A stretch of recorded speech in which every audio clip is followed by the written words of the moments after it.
What's going on, guys? Cole here with Actionable Insights. I got Stone here as well. We're at RIA 2024, and we're talking through some of the latest updates and changes to the Actionable Profile alerts that happened last month. These are brand new changes that your team's working on. Why don't you take us through some of the updates?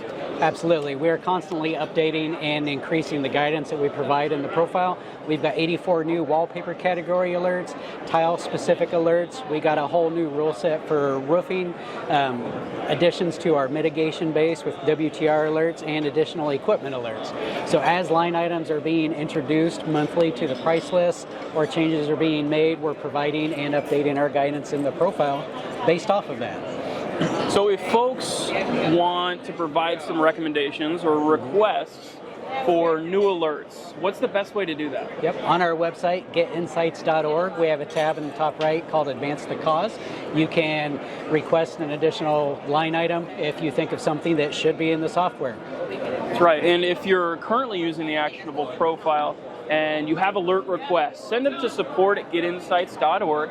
And if it's a really good alert and we get a number of people that are requesting that alert, that's something we can actually build into the software. Exactly. We meet with the pricing department of Verisk regularly, and when we've got great ideas that are brought to you, the user base, we bring them to them and say, hey, this would be a great addition to the price list, and we could provide great guidance within the Exact Expert drawer for that.